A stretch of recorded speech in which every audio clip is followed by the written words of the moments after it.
Yeah. Can you make them like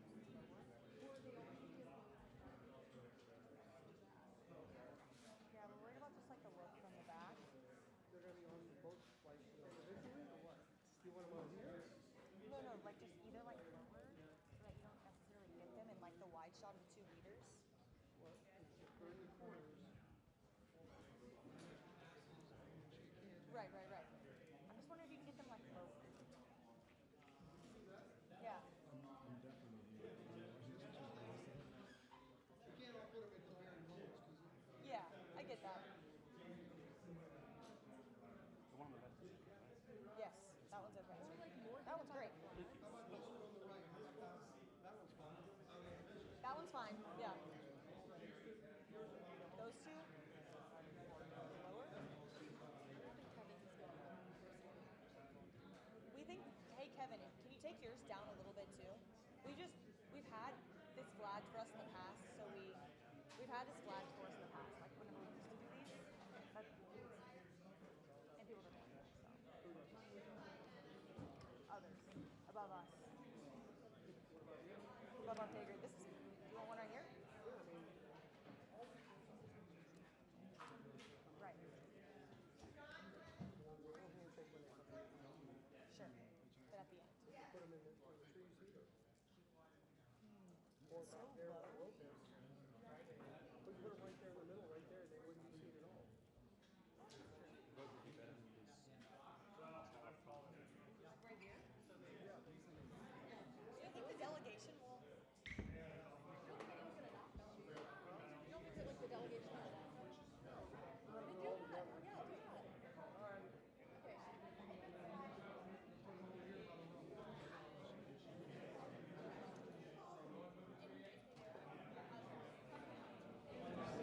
Okay.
one I folded up out there on the floor? It's probably out there.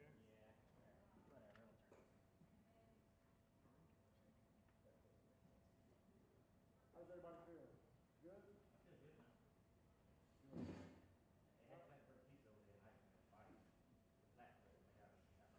Yeah. And the hamster? You like it? I haven't had it. This piece is normal. All right. No, it's going to be right now. Must be nice to get home. All right, so the 4 mics, what are they? YouTube's. Roll with me. So Please. before you take them, Uh-huh. number 1 is the red one. Okay. Everything else is numbered. Okay. They're locked to have the power on already. So, do you have a specific side that you want 1 and 2 and 3 and 4 to be on? They're gonna mix them up anyway. They're gonna mix them up anyway. Yeah. So I'm just gonna turn them off on the board per Yep. And as you see 'em, thing, and when they say questions, I'm gonna turn them back on the board. Yep. All the mics will be hot. Yep. That's fine. Yeah, that works. Okay. And then you'll turn off the ones that's not being used at that time.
Check 1 2. Check 1 2.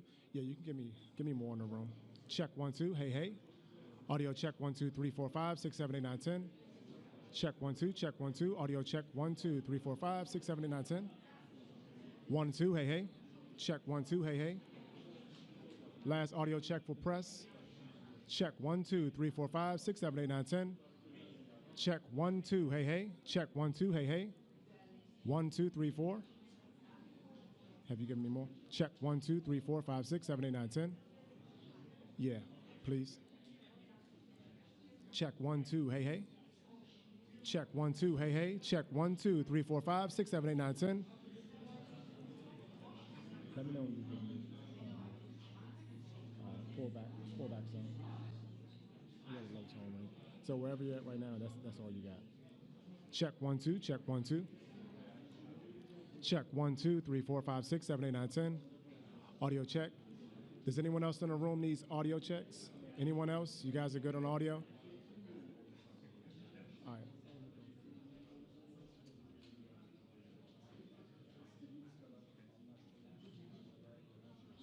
Check 1 2 3 4 5 6.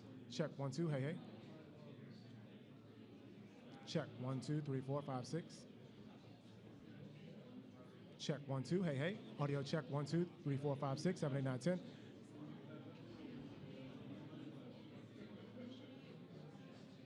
Audio check 1 2 3 4 5 6. Audio check 1 2 3 4 5 6. Audio check 1 2 3 4 5 6. Audio check 1 2 1 2 1 2. Hey hey. Audio check 1 2 1 2. All right. Check 1 2.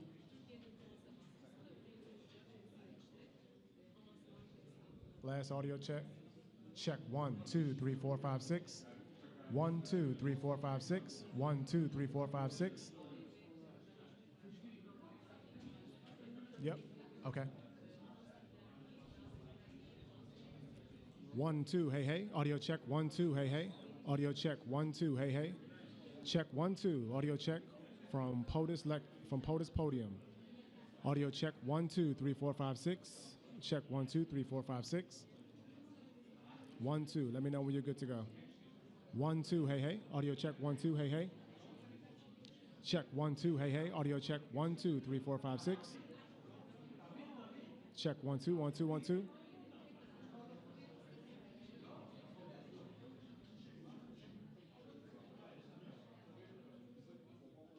Okay. Check 1 2. All right.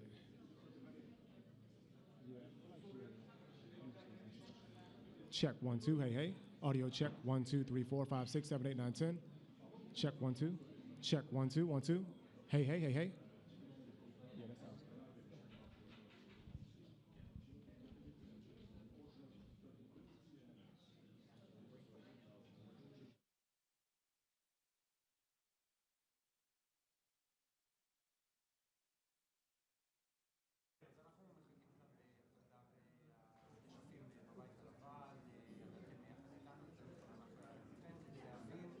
מה באמת יגידו שני המדינות האמריקאים לנשיא ארצות הברית דונלד טראמפ וראש הממשלה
the next 2 days later, they want you to be there Tuesday. It was like the next day or the day after that. We'd like you, the president would like to meet you and Melton Sharansky at 11 o'clock on Thursday. I said, my leader said, this is so expensive. I said, no, I can't do it. We have the Pope at 1, we're not going to be able to work there, right? And then they said, no, this is really the White House. It was 2 o'clock, so 2 o'clock the president wants it. I said, we got the Pope at 3, we can't work. And they say it again. I said, well, we got the Dalai Lama at 1, we got the Pope at 3, we're not able to fit him in. He goes, would you like to call back? And people don't believe it. And I look at my phone, and the phone only says 202. No, it has no, I think at 202. So I said, I understood, I got it, and then we were in the Oval Office 2 days later. It was supposed to be a half hour, it went on for like an hour and 10 minutes. And because Nathan is so humble, he didn't tell anybody about it. So basically, it affected the whole policy administration. The problem that they had is they allowed for the elections to happen with Hamas, which is so stupid. And Nathan went to see how he did things. And sister, you know you're going to be destroying the idea of freedom without it ever being changed. Because you're rushing to have an election. Who said that? Anyway. Well, because they simplified the whole concept of democracy. Purple fingers, yeah, exactly.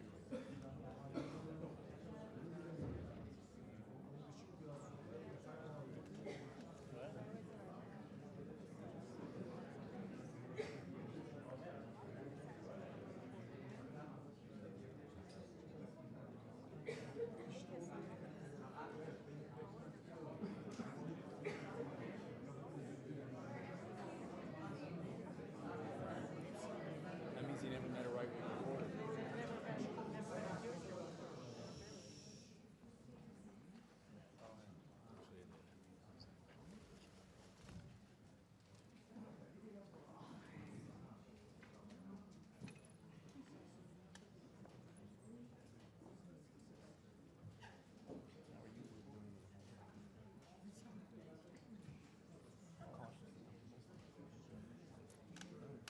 Well, you heard what I said yesterday.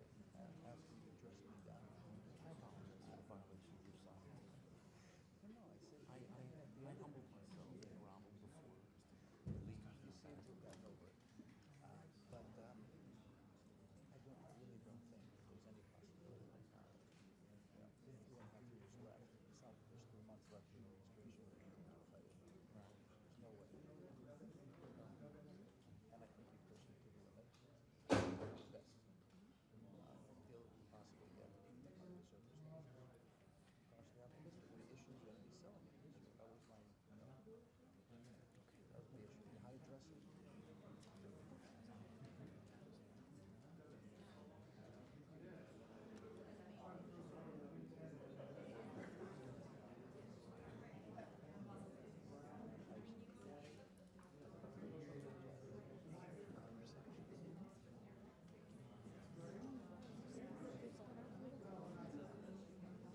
No?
sin.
Ladies and gentlemen, the President of the United States and the Prime Minister of the State of Israel.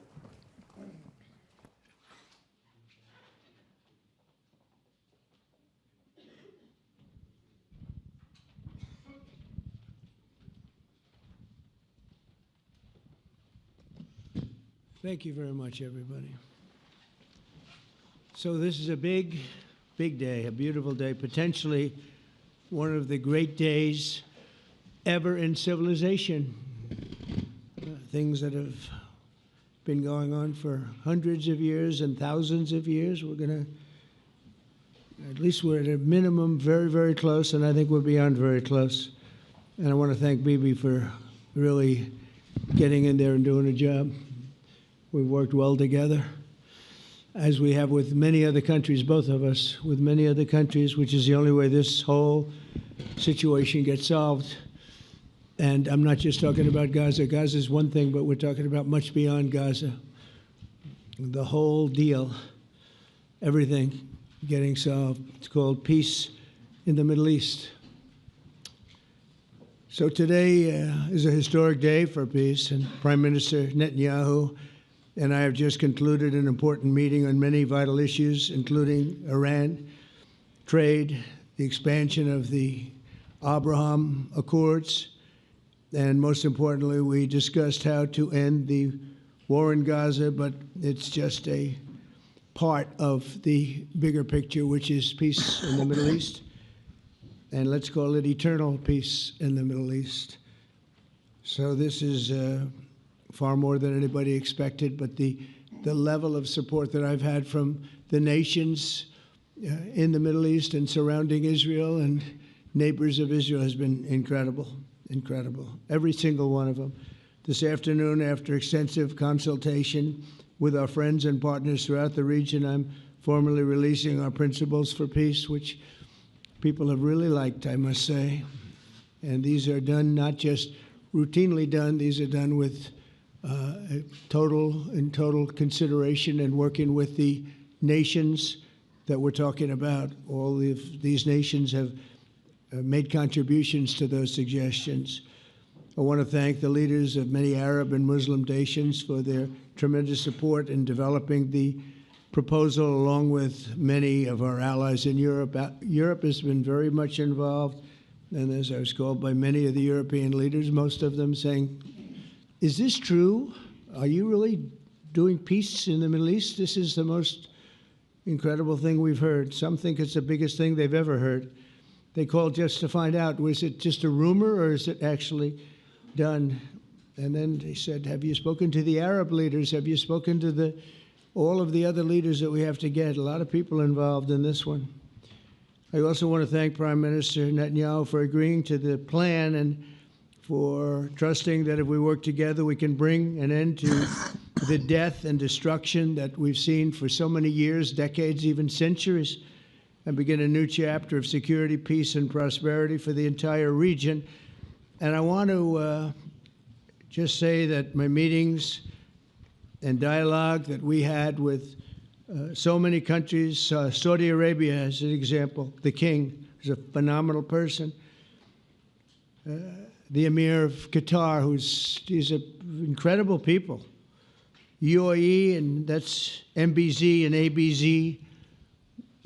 We're totally involved. These are the people that we've been dealing with and who've been actually very much involved in this negotiation, giving us ideas, things they can live with, things they can't live with. Pretty complex.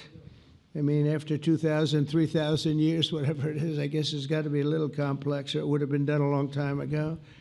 The King of Jordan was with us, as you know, in the United Nations. The President of Turkey, President Erdogan, is a friend of mine, a strong man, but a good man. President of Indonesia, somebody who's an amazing leader, Prabowo.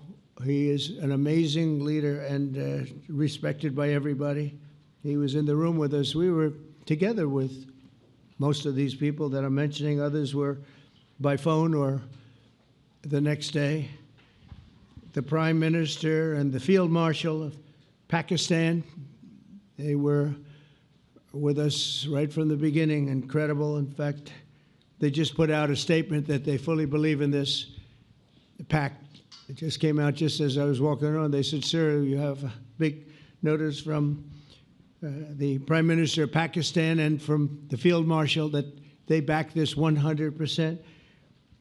President El-Sisi of Egypt, who's terrific.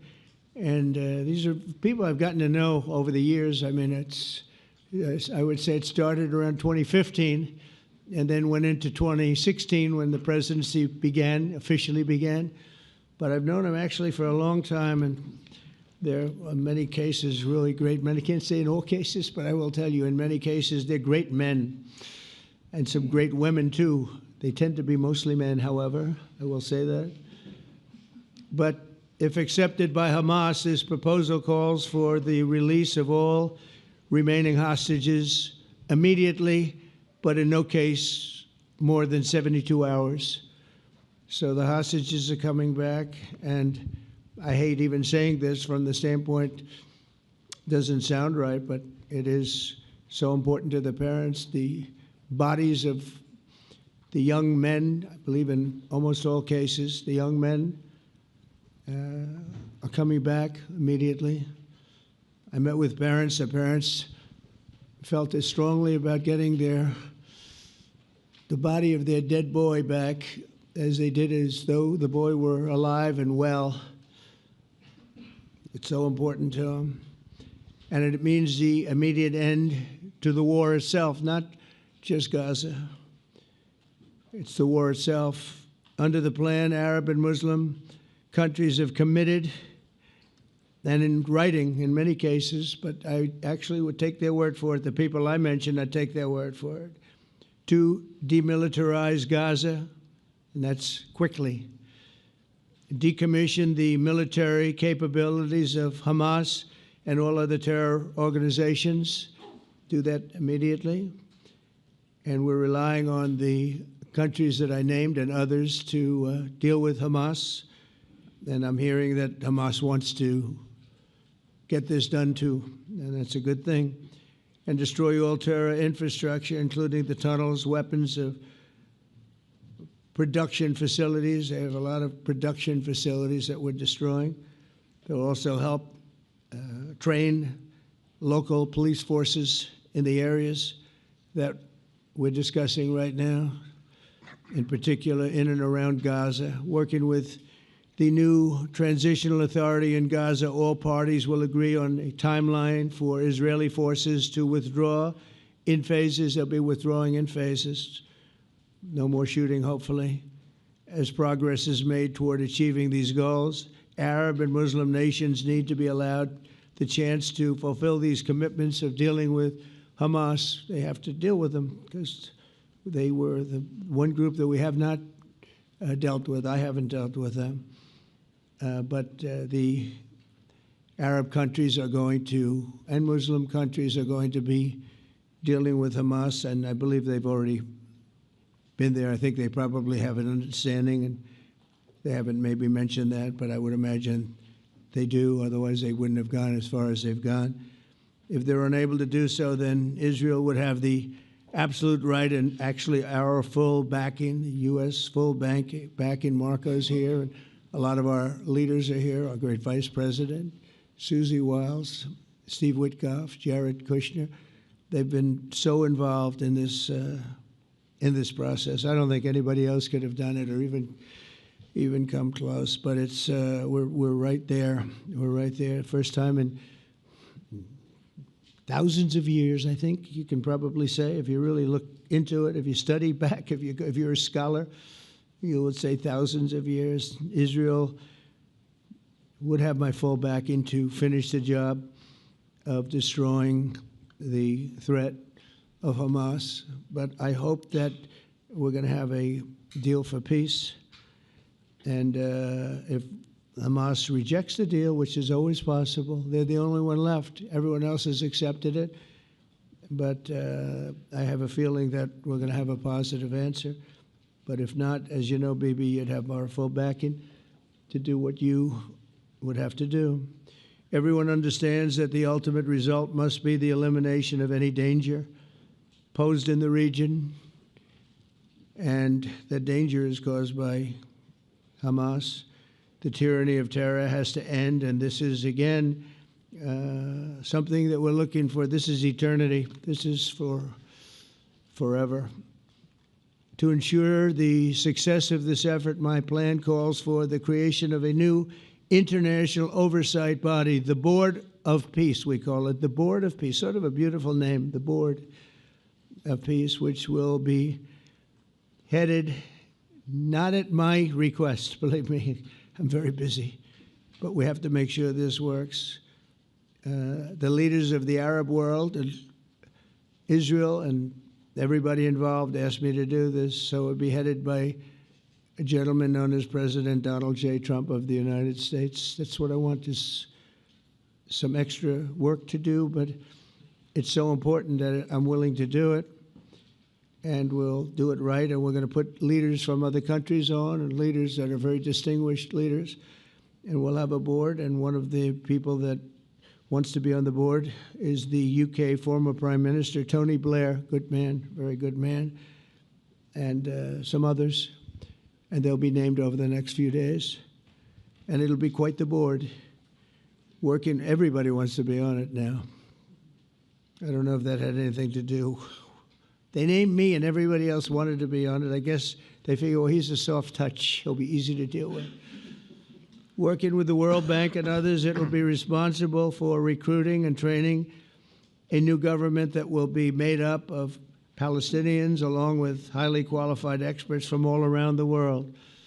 Hamas and other terrorist factions will play no role in the board, but they'll play no role in the governance of Gaza at all, directly or indirectly. As you know, thousands of Hamas leaders have been killed and soldiers have been killed. And we can never forget October 7th, but thousands have paid the price for that. And now it's time to get our hostages back and get back to trying to build something that's really great and very important. In our meeting today, Prime Minister Netanyahu was very clear about his opposition to a Palestinian state. And he continuously mentions October 7th, and I understand that. Most people do. And I understand and respect his position on many things, but what he's doing today is so good for Israel. I noticed that they have large crowds gathering in Israel all the time, and they have my name up. They like me for whatever reason, Bibi, I don't know, but they do like me. But they say two things: please get the hostages back and please end the war. They've had it. It's had it. So I think it's a very popular thing you do, because he's a warrior. He doesn't know about getting back to a normal way of life, but he is a warrior, and Israel's lucky to have him. But now the people want to get back to peace. They want to get back to normalization in a true sense. Several countries have foolishly recognized the Palestinian state. As you know, some of our European friends, allies, good people, but they're really, I think, doing that because they're very tired of what's going on for so many decades. They've been presidents and prime ministers for years, and during this time, having to do with the Middle East, all they're doing is talking about the same thing over and over. They want to see it get back. And nobody wants that more than me, or I believe Bibi too. But the people of Israel want it. They really want it. They want the hostages back. That includes the probably 32 bodies that we're talking about, 20 people that are living, 32 or so people that are dead, and they want to have peace. So let us not forget how we got here. Hamas was elected by the Palestinian people. Israel withdrew from Gaza thinking they would live in peace. Remember that a long time ago? They withdrew. They said, you take it. This is our contribution to peace. But that didn't work out. That didn't work out. It was the opposite of peace. They pulled away. They let them have it. And I never forgot that, because I said, that doesn't sound like a good deal to me. As a real estate person, I mean, they gave up the ocean, right? Ron, they gave up the ocean. They said, who would do this deal? And it still didn't work out. They were very generous, actually. And they gave up the most magnificent piece of land in many ways in the Middle East, and they said, all we want to do now is have peace, and that request was not honored. Instead of building a better life for the Palestinians, Hamas diverted resources to build over 400 miles of tunnels and terror infrastructure, rocket production facilities, and hid their military command posts and launch sites in hospitals, schools, and mosques. So if you went after them, you'd be after them, and you wouldn't even realize you ended up knocking out a hospital or school or a mosque. That terrible thing, terrible way to have to fight. No fight is good, but that's a real bad one. So there are many Palestinians who wish to live in peace. Many. I've seen so many of them. And they have support.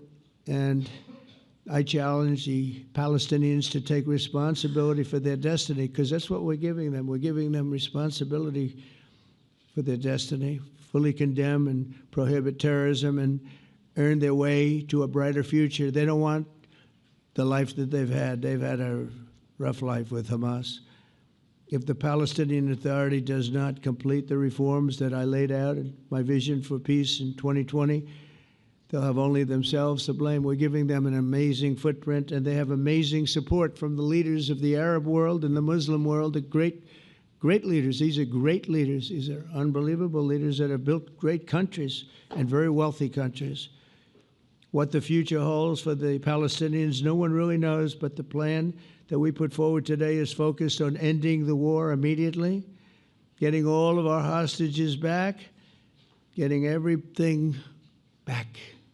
Hard to believe when you even say it, and creating conditions for durable Israeli security and Palestinian success. Israeli security is going to be involved. We're going to help you. We'll be there with you in terms of helping with security. We want to make sure it works. We just want to make sure it works. There shouldn't be a shot fired. Now, there will be, I guess, because that's the way it seems to be, but they shouldn't have to be within a few days. There shouldn't have to be a shot fired. Maybe for eternity. Wouldn't that be nice? I hope it's true. I can tell you the leadership of that region feels that there's a good chance of it being true. So this will lead to this agreement that we're talking about will lead to a sustainable long-term peace. No president in history has been a greater friend of the state of Israel than I have, in addition to negotiating the Abraham Accords. I like to say it that way because the real people, that's what they call Abraham. I would say Abraham, but it's so much nicer when you say Abraham. So much more elegant. But the Abraham Accords are amazing. Jared, you did that along with your group of geniuses, and nobody thought that could be done. We have 4 countries, and Sleepy Joe Biden didn't do a thing. He didn't even know what the hell they were.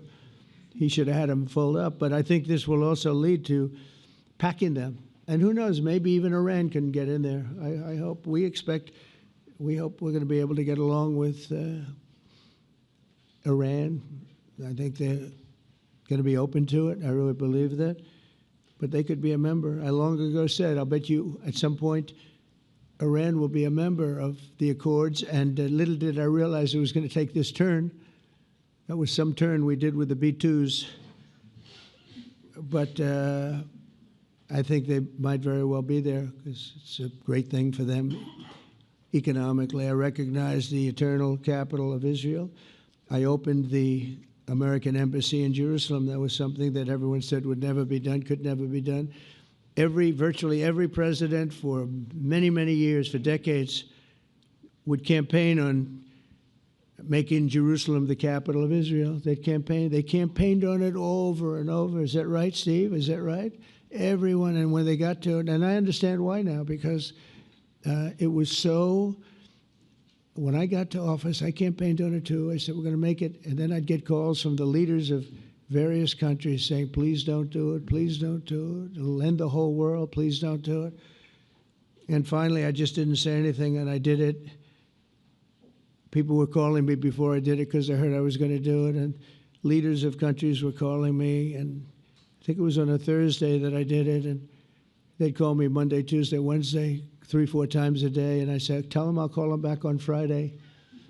And I announced it on Thursday, and I called them back, the biggest people in the world, and they said, "You've done it." I said, "Done what?" "You've made the capital of Israel, Jerusalem, and we wanted to talk yet." I wish you called me a little sooner. Maybe I could have done something about it. So that was a lot easier than getting into an argument, because I knew what they were calling about. And you know what? It turned out to be amazing. Everybody thought it was going to lead to the end of the world, right? The end of the world, Ron, that's what they said. It didn't lead to anything. It just led to something that I promised, and something that was very, very popular for Jewish people and a lot of other people too. I recognize Israeli sovereignty over the Golan Heights, and I cut taxpayer funding to the corrupt United Nations Relief and Works Agency. And United Nations was interesting because, as you know, a few days ago they introduced me. Ladies and gentlemen, the President of the United States. I'm looking at my teleprompter, and the thing was dead, stone cold, dead.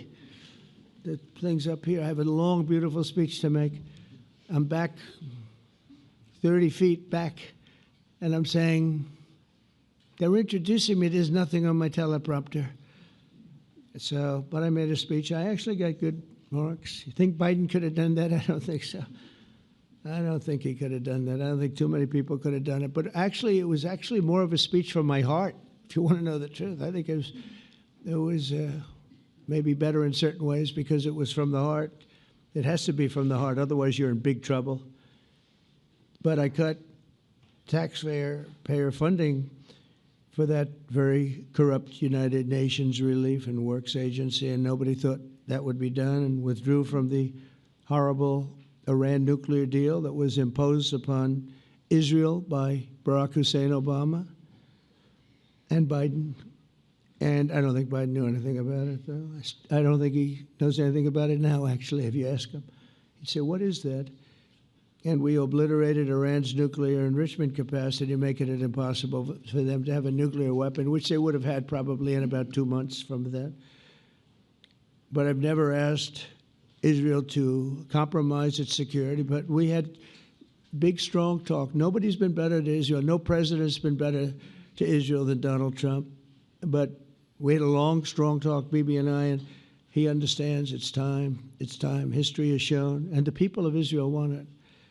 And the people of the Middle East want it. The people of enemies of Israel want it. But they don't have really too many enemies right now. And you know what? Many countries have gained great respect for Israel, for the way they fight, for the job they do, including me. I had respect anyway, but they gained respect. History has shown us that those who have relations with Israel have thrived, while those who have devoted resources and attention toward the destruction and even annihilation of Israel have languished. They haven't done well. Israel is not going anywhere. They're going to coexist with other people and countries in the region, from Syria to Lebanon to Saudi Arabia. The promise of a new Middle East is so clearly within our reach. This is the closest we've ever come to real peace, not fake peace, not political fool's peace. If we can get this difficult problem solved, the opportunities for all within that vast region of this world, it's a vast region, it's unlimited. The Abraham Accords show that all countries are better off when they communicate and work together and embrace new opportunities. I hope Jared and Steve and Susie and Marco and JD, we have great people. I hope you guys are going to work very hard to get these other countries in, because now they have no excuse. There's no longer an excuse. They were somewhere hesitant. And I tell you, the 4 countries that went in, I give them tremendous credit, and it's worked out incredibly well for them. In the same spirit, I'm pleased to report that earlier today we took another important step toward greater understanding in the region. A short time ago, we had a historic phone call in the Oval Office with Prime Minister Tani, who's really a great, great person. So we had a great talk, and I was on the phone, and Bibi was talking. Prime Minister Al Thani was of Qatar, was They really had a heart-to-heart conversation. It was a great conversation, I thought. It was productive. It was everything that you need to have something turn out to be successful. And I want to thank Bibi, and I want to thank the Prime Minister. It was fantastic. We agreed to launch a formal trilateral mechanism between Israel, Qatar, and the United States to begin a dialogue to enhance mutual security, correct misperceptions, and avoid future misgivings. And I want to thank Qatar, its leadership, and the Emir. He's a fantastic person. I think, you know, I'm going to be his public relations man because I know him differently than a lot of people know him. But he wants peace. He wants to see peace. And his people, and they really acknowledge the critical role that they've played as mediator. And again, we're not quite finished. We have to get Hamas, but I think they're going to be able to do that. So now it's time for Hamas to accept the terms of the plan that we've put forward today. And again, this is a different Hamas than we were dealing with because I guess over 20,000 have been killed. Their leadership has been killed 3 times over. So you're really dealing with different people than we've been dealing with over the last 4 years, 5 years. Everyone has done their part and come to the table in good faith. Our Arab and Muslim partners are fully prepared to step up and fulfill their commitments for the benefit of the people of Gaza and the entire region. They're willing to step up and do a lot. They really are. There are a lot of good people involved. Everybody who wants to see an end to the violence and destruction should be united in calling for Hamas to accept the extremely fair proposal so that we can end the war and get us back our hostages right now and have everlasting peace. And I look forward to having relationships with everyone. As the chairman of the board, I'll be involved, and we'll have meetings with some very smart people that'll be working over there to make sure that we haven't just been wasting time with an agreement that doesn't get done. The task of building peace will not be easy. There are some of the hardest problems in the world to solve, and that's why it's been going on for so many centuries. But too many lives are at stake not to try, and this was more than a try. I mean, I think this is something that gets done when you have virtually every country, and these are powerful, powerful countries that have a lot of money, and the money can make things happen. A lot of countries try, and they don't have any money. These are very rich countries that can make things happen. So together we'll forge a much safer and more hopeful future for everybody, including Israel. And I want to thank Prime Minister Netanyahu for his partnership, and I want to thank all of the leaders, the kings and the emirs and the presidents and prime ministers, people I mentioned.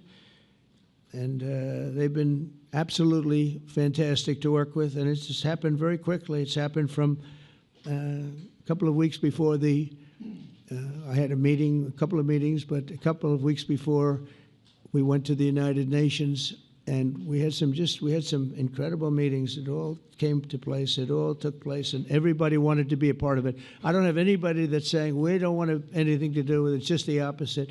And I'll tell you, a couple of years ago, a year ago, I don't think we would have had this kind of participation, Mr. VP, right? I don't think we would have had. It's been amazing. The participation was 100%. Everybody wants to be a part of it. And everybody, those very strong countries, everybody wants it to work. So, Bibi, congratulations on this. I think this will be your crowning achievement, frankly. If this all works out, we think it will. It's going to be your crowning achievement. And I want to thank you very much for being here. Thank you. Please. Thank you. Thank you. Mr. President, first I want to thank you for graciously hosting me once again in the White House. And second, I want to thank you for your friendship and for your leadership. From Jerusalem to Tehran, from the Golan Heights to Gaza, you've proven time and again what I've said many times. You are the greatest friend that Israel has ever had in the White House. And Mr. President, you and I both know it's not even close. While you focus at home on making America great again, your leadership abroad is changing the world for the better, ending wars, and advancing peace. I believe that today we're taking a critical step towards both ending the war in Gaza and setting the stage for dramatically advancing peace in the Middle East, and I think beyond the Middle East, in very important Muslim countries. I support your plan to end the war in Gaza, which achieves our war aims. It will bring back to Israel all our hostages, dismantle Hamas's military capabilities, end its political rule, and ensure that Gaza never again poses a threat to Israel. We would not have achieved this turning point without the courage and sacrifice of our incredibly brave soldiers. They fight like lions to defend the people of Israel, and they serve on the front line in the war between civilization and barbarism. Mr. President, when our two countries stand shoulder to shoulder, we achieve the impossible. Just a few months ago, in Operation Rising Lion and Operation Midnight Hammer, we struck a decisive blow against Iran's nuclear and ballistic missile program. Your bold decision to send those B-2s made the region safer and the world safer. Now, under your leadership, we're taking the next step to win the war and expand the peace. Your plan is consistent with the 5 principles my government set for the end of the war and the day after Hamas. Everybody asks, what is your plan for the day after Hamas? Here's our plan. Passed it in the cabinet. All our hostages, both those who are alive and those who died, all of them will return home immediately. Hamas will be disarmed. Gaza will be demilitarized. Israel will retain security responsibility, including a security perimeter for the foreseeable future. And lastly, Gaza will have a peaceful civilian administration that is run neither by Hamas nor by the Palestinian Authority. If Hamas agrees to your plan, Mr. President, the first step will be a modest withdrawal, followed by the release of all our hostages within 72 hours. The next step will be the establishment of an international body charged with fully disarming Hamas and demilitarizing Gaza. I appreciate your willingness to lead the body, Mr. President. I really appreciate it because you have a lot of things to do, and this is important. And it reflects the confidence that this will give everyone, that things will be followed up on all the commitments made. The fact that you're taking this on, I think, helps a lot to make sure that everything flows in the direction that we want. Now, if this international body succeeds, we will have permanently ended the war. Israel will conduct further withdrawals linked to the extent of disarmament and demilitarization, but will remain in the security perimeter for the foreseeable future. I think we should understand that we're giving everybody a chance to have this done peacefully, something that will achieve all our war objectives without any further bloodshed. But if Hamas rejects your plan, Mr. President, or if they supposedly accept it and then basically do everything to counter it, then Israel will finish the job by itself. This can be done the easy way, or it can be done the hard way, but it will be done. We prefer the easy way, but it has to be done. All these goals must be achieved because we didn't fight this horrible fight, sacrifice the finest of our young men to have Hamas stay in Gaza and threaten us again and again and again with these horrific massacres. Mr. President, I was encouraged by your clear statement at the UN against the recognition of a Palestinian state. That would be an outcome that, after October 7th, would reward terrorism, undermine security, and endanger Israel's very existence. As for the Palestinian Authority, I appreciate your firm position that the PA can have no role whatsoever in Gaza without undergoing a radical and genuine transformation. In your 2020 peace plan, which you mentioned just now, you made clear what that transformation requires. It's not lip service. It's not checking a box. It's a fundamental, genuine, and enduring transformation. And that means ending pay to slay, changing the poisonous textbooks that teach hatred to Jews, to Palestinian children, stopping incitement in the media, ending lawfare against Israel at the ICC, the ICJ, recognizing the Jewish state, and many, many other reforms. It won't come as a surprise to you that the vast majority of Israelis have no faith that the PA Leopard will change its spots. But rather than wait for this miraculous transformation, your plan provides a practical and realistic path forward for Gaza in the coming years, in which Gaza will be administered neither by Hamas nor the Palestinian Authority, but by those committed to a genuine peace with Israel. I think this can be not only a new beginning for Gaza, I think it can be a new beginning for the entire region. Under your leadership, we can re-energize, well, I've got to contribute my own, we can re-energize the Abraham Accords. That's what it's called in the original Hebrew, Abraham. Abraham is fine, Abraham, however you want to call it.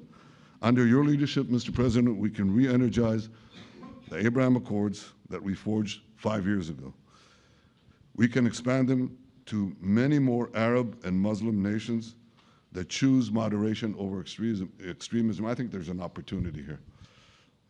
It's not going to be easy, it's tough going, but I think if we succeed, you're absolutely right. We're going to open possibilities that nobody even dreamed of. But I think we dream of them. As you've told me, Mr. President, and you've told the world many, many times, you said, remember October 7th. Remember October 7th. And we do. We will never forget the horrors of October 7th, and we will do whatever is necessary to make sure they don't happen again. Since October 7th, Israel's enemies have learned a hard truth. Those who attack us pay a heavy price, but those who partner with us advance progress and security for their peoples. President Trump just said it. It's also in the Bible. It says, those who will bless you will be blessed, and those who will curse you will be cursed. And that's actually what is happening. We want the blessings. I think we've done a lot in the past 2 years to end the curse. We're not finished, but we've done a lot. And we've done a lot together to end the curse. I want to thank your entire team for their efforts to get to this point. I especially want to thank Steve Witkoff and Jared Kushner for their indefatigable work to bring Israel and Arab states in the region closer together. I am deeply grateful to both of them for their work. We had a phone call today just to make it clear. I said to the Prime Minister of Qatar, Israel was targeting terrorists, wasn't targeting Qatar. And of course, we regretted the loss of the Qatari citizen, wasn't our target. And I very much appreciate President Trump's proposal to have a trilateral body, the United States, Israel, and Qatar, to work out respective grievances. There are quite a few. But if we could try to mitigate them or put it on a different footing, I think that'll be good for everyone. Above all the people, the fine team, and many helpers who've done this, I want to thank you, Mr. President. History has already shown that under your leadership, Israel and America can change the face of the Middle East. And today I'm hopeful that your plan to end the war in Gaza will do so again and do so soon. It will free our hostages end Hamas's tyranny in Gaza, and enable a more secure and prosperous future for the peoples of our region.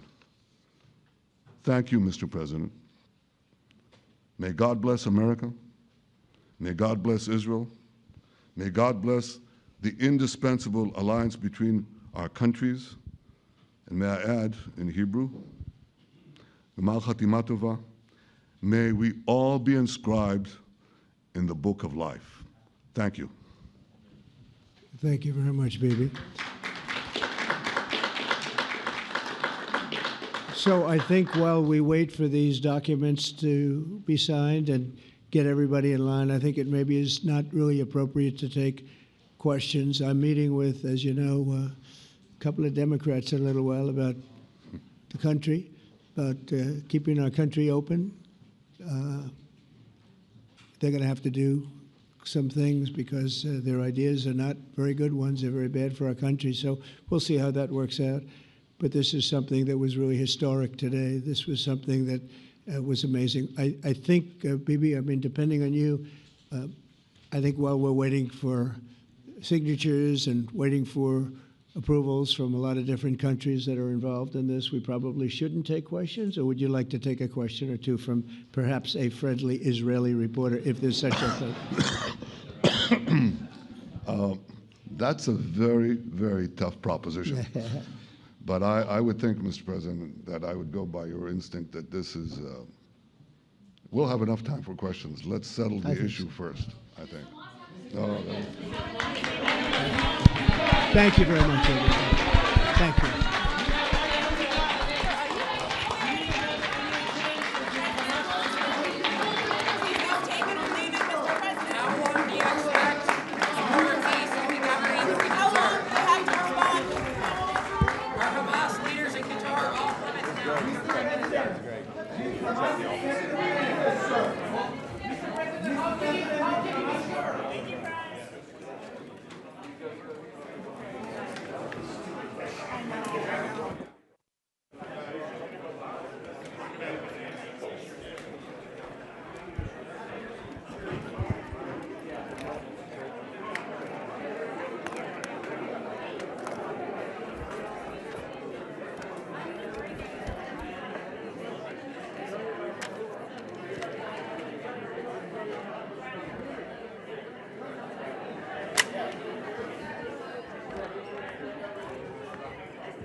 Would you be so kind as to unhook me?